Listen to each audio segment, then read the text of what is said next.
Friday the 12th, and welcome to the Daily Tip. It is the weekend coming up. Valentine's Day is almost here. We have a lot to get to today. No, seriously, thank you so much. Really, thank you. Thank you. We can't do this. We've got too much to get to. Okay, first of all, because of Valentine's Day, well, you know the classics of chocolate and flowers, or candy and flowers. I love the classics. I'm a big fan of the classics. And sometimes you're wondering, should I go with the candy? Should I go with the chocolate? Should I go with the flowers? Should I go with, what do I go with? And how about a little combination? So today's daily tip is really about presenting the flowers and the candy in a brand new way. Well, maybe not brand new, but in a way that I think is a little original. So hopefully we'll be able to roll this beautiful footage of how it goes about. As a matter of fact, before we roll the footage, this is the actual finished product. Right? Okay, so this is it right here.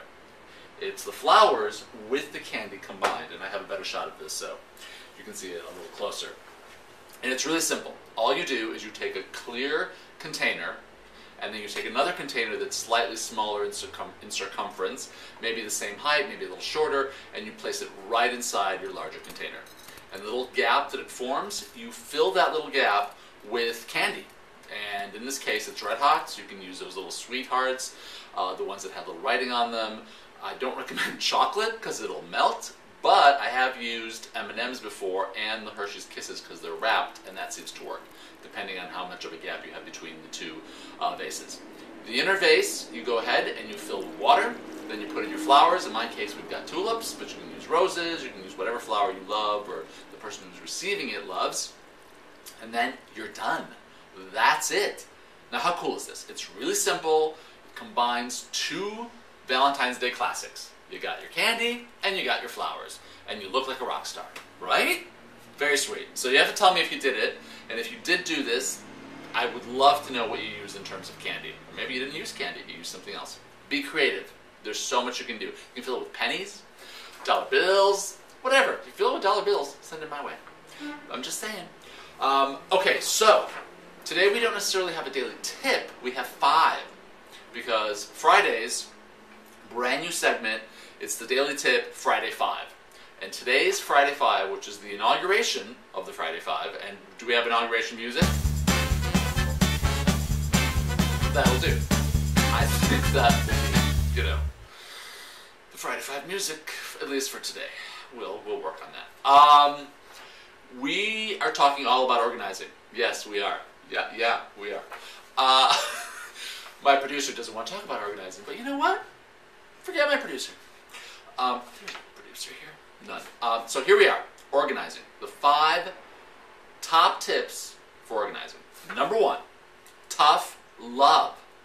That means that you have to look at your space in a realistic way.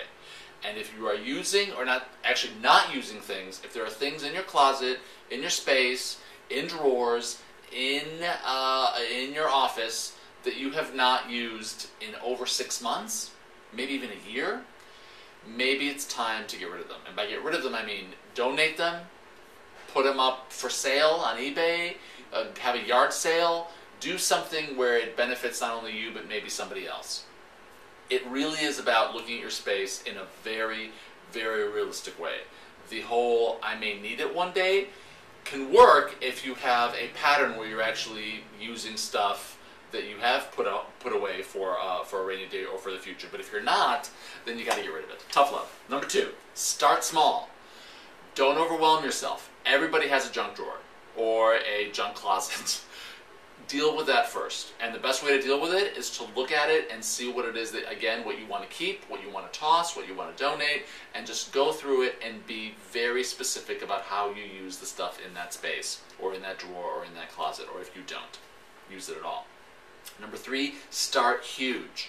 The opposite of starting small, obviously. And by that I mean, let's take a home office, for example. If you want to organize a home office, you do realize that when you get in there, you can get overwhelmed really quickly because there's so much stuff in the home office. So one of the best ways to do it is to really just get in there and start in a big way. Clear everything out of the room without any thought about what you're keeping or what you're tossing or what you're donating. Take everything out, put it in another room. You've now got a cleaned out room, paint that room. Have a color chosen, paint the room. And the reason that I say that is because once you've invested a little bit of money in paint and supplies and a little elbow grease to actually paint that room, and it looks really nice, you're going to have second thoughts about junking that room back up. Now that you're putting things back into that space after you've cleaned and painted it, maybe it's pained you, but after you're done with that, you're going to be really, really clear about what you want to keep and what you want to toss. Plus, in home offices, a lot of the clutter tends to be paper cluttered, which tends to be white or off-white, and up against white or off-white walls, it all kind of blends in, and you sort of don't really see the clutter. If you paint your office a color, everything's going to stand out. It's going to pop up against that color. And so you are more likely to see what's going on and see what you need to toss and what you need to keep. Okay. Number 4, vertical storage, horizontal storage, anything that has to do with your wall. I'm a huge fan of that because it takes everything up off surfaces and up off from your floor, and it leaves you more space. But this is where you have to be very practical. Storage on the wall not only can be a lifesaver in terms of what's going on your desk or on countertops, it can also be creative. And it can be creative maybe even in a kid's room when you're looking for storage. So look beyond just regular bins. Perfect example, baskets. Great wicker baskets, great plastic baskets, colorful trash baskets, the ones that they sell at office supply stores.